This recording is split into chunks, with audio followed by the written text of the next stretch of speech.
Ladies and gentlemen, I took 2 days off before hurricane season started officially to watch the launch, and now I'm back. And so I got 3.5 days left in my fundraiser with $1,451 left to raise with the Asteroid Fight Club in my monthly fundraiser. So I love you, and let's get going. And donations and contributions are highly and heavily appreciated, and I will be working my butt off for you all June. So I'm plugged for the Matrix, I'm plugging back in, and I'm trying to get everything back up to speed, and I'm doing what I do. I have been warning everyone all year that May was going to be a total shit show on a next level overall, and man, did I hit that one right on the head. The 2 months I told us we had to watch out for were January, was when the plague started, and then May, when everyone lost their minds. And then the next month we really got to watch out for is October. Okay, and remember, things start to get better in September, so don't lose hope. But what we're doing here is we're tracking the storm that about 8 days ago, I was like, hey, y'all, I'm pretty sure this is going to be a tropical storm or a hurricane. And now we are 1 week away from Amanda, which is what they're calling it. And so I've broken down what the models are doing for us. Now, models are just a good idea, and it's always good to track their trends and their patterns. And so the 12Z GFS has a Category 1 hurricane going into Galveston, Texas on June 9th. The 12Z CMC Music Factory has it as a tropical storm that is going into Louisiana on June 7th. The NavGem 12Z has a Category 1 hurricane going into Louisiana on June 7th. The Icon has a Category 2 hurricane going into the Texas-Louisiana border on June 7th. And the Euro has a tropical storm going into Texas on June 8th. And the Euro has this really weird hitch where the storm would be headed towards Alabama, Mississippi, but then it totally hitches straight into Texas over 12 hours. So that would be weird. You know, see how that's weird? It's going up. See, watch, let me go backwards. So it comes up, and then it's heading straight up, and then bam, it just goes into Texas, and then strengthens as it goes over Texas. And some of the models have shown it strengthening when it goes over land, which I think they call the brown ocean effect, which is really weird.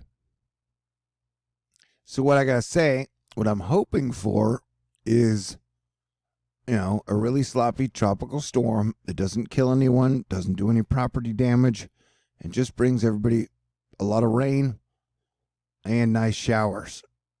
But what I tend to like to do is if the models go up to a certain category, which we have the Icon taking us up to a 967 millibars of pressure, just in a worst case scenario, adding 2 more. So technically, I think the worst we could see this thing be is like a Category 3, Category 4. And people can be like, are you saying we are going to get a Category 3 or Category 4 hurricane? No, I am not.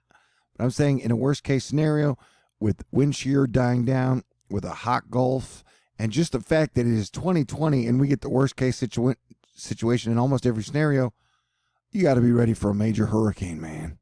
You know? Do I think it's going to be a major hurricane? No, I think it's, if I had to guess right now, I think it's going to be Category 1, Category 2, and I think it'll probably end up somewhere between here, unless it gets yanked to Florida, which is what I initially thought it would do, but that's not happening.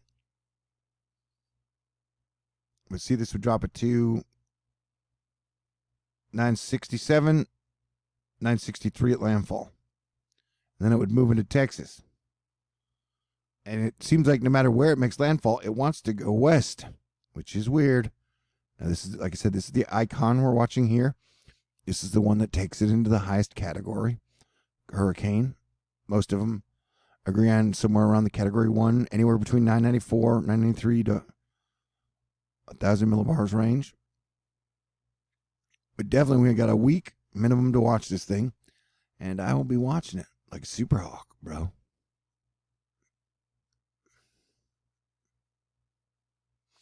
I gotta tell you, cranky weather guy, they say cranky weather gay. There's not there's anything wrong with it. He's totally straight as far as I know. This is not about sexuality. Jesus Christ, we got enough things not to argue about. What was it talking about?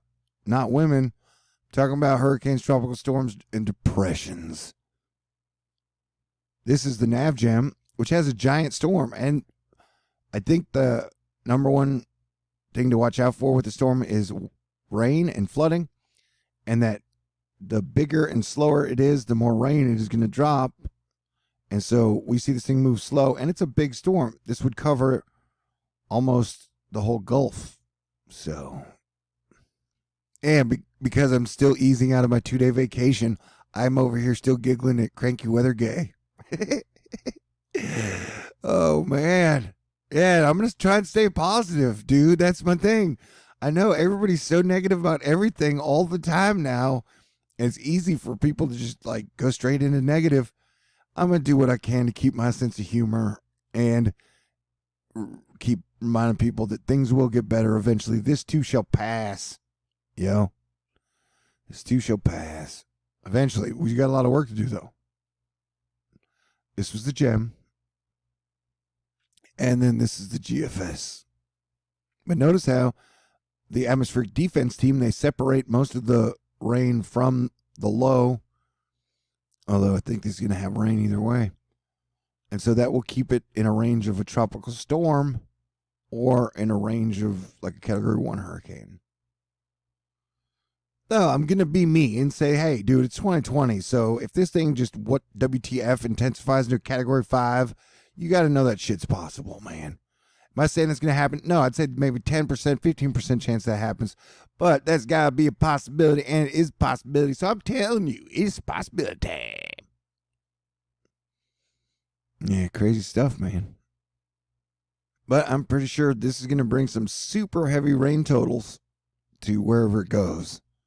I mean, I've been warning about threatening danger to pretty much all of Central America, including Costa Rica, Guatemala. That is definitely going to do a lot of damage. And then wherever it heads, I think we'll see the rain projections climb. This now has a 50% chance to develop over 5 days, and I'm pretty sure it's going to develop. But look at all these clouds and rain that's going to be floating up there anyway. Looks like our other storm has disappeared, so that's good. Everyone has their favorite things to look at to get an idea of what we're dealing with. And mine is the precipitable water map, which is what we're looking at. And so pink is bad. And pink means heavy rain or the type of fuel hurricanes have to get it together. And so that's a giant area of pink all throughout this area. So when this stuff breaks past land, it's gonna this can be definitely a major flood event. It could be a hurricane. So half models in agreement, it's a hurricane or it's a tropical storm. We got 7 days to watch this baby, though. And guess what? I'll be here. It's what I do all the time.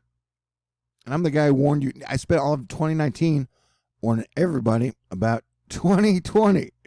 I was totally correct about that. And then I spent January, saying, hey, January's going to be a big deal. It was. And I was like, hey, everybody, after Venus goes retrograde on the 13th, things are going to get really sloppy. By sloppy, I mean no fun, not good. People are going to lose their minds. Shit's going to be on fire. Because like Pluto went retrograde, then Saturn went retrograde, and Jupiter went retrograde, and then Venus went retrograde all in the same week. Well, Pluto went retrograde earlier, but so I knew it was going to be a big, heavy week. And then I got to warn you, we got a June eclipse coming on the 5th, and eclipses always make people extra crazy, dude. Things always get extra WTFE around eclipses. And then you got, not only do you have all the gas giants on the same side of the sun, as Mercury swings around, we're pretty much going to have all planets, not even the big ones, but the little ones too on the same side of the sun. So we're going to be seeing major imbalances in just general, oh my God, what is going on in June. June's going to be a crazy month too. I don't know if it'll be overall as crazy as May, but it's not going to be calm and easy, I don't think. Anywho, can I tell you a funny story? So yeah, I got an offer to go hang out with two friends, Stone Street and Thrasher. And, I pretty much hadn't left my apartment much since February. I was like, all right, I'll do it. They said they hadn't been leaving their house either. And so as soon as I got there, it was down in Nassaville. Their air conditioner broke. So it was like 90 degrees in the house or outside, day or night. That's what it felt like anyways. So for the 48 hours I was off, I spent the whole time going, oh my God, I'm so hot. And I'm so fat. Yeah, that is my goal. I'm going to cut down on my drinking this month. And my goal is to lose 20 pounds. Because last month was so stressful, I ate way too much. And I guess I drank too much. So I'm going to cut down a lot on my drinking. And I'm going to do some exercise and try and stay sane. But thanks, Thrasher and Stone Street. It was nice to take a little break before everything gets crazy. And I'm plugged in for the rest of June. But yeah, I've turned my life into like a real life game show. How it works is I work my butt off for an entire month. And then hopefully I earn the rewards the next month at the very beginning so I can pay my rent and all my bills. So I can keep bringing you guys coverage of all the important things 24/7. And because hurricane season starts in less than 24 hours, hopefully you guys will keep me around for hurricane season, especially June with a baby on the board that's coming for the Gulf. So if you can, I know times are tough for a lot of people, but if you can make a donation to THORnews, I would super appreciate it. I am broke AF RN. T. Lewis in 5430 Birdwood Road 416 using Texas 77096. I got a PayPal, a Venmo, a Cash App, a Patron, $1,451 to go for all my monthly bills for the month, so I don't have to ask the rest of the month. I got to say thanks to the people out there who have been supporting me. Y'all are great. I love you. Thank you, Astro Fight Club. Tawny, Jenny, Mitch, David, Shermanator, Paula, Freddie, Bezidis, Jose, Super Jess, Siri, and that one person from the mystery chat that I didn't catch. I love y'all. Y'all are the great. You're the reason I do it, and hopefully I will survive this month, and hopefully you will too. Peace out. God bless everyone.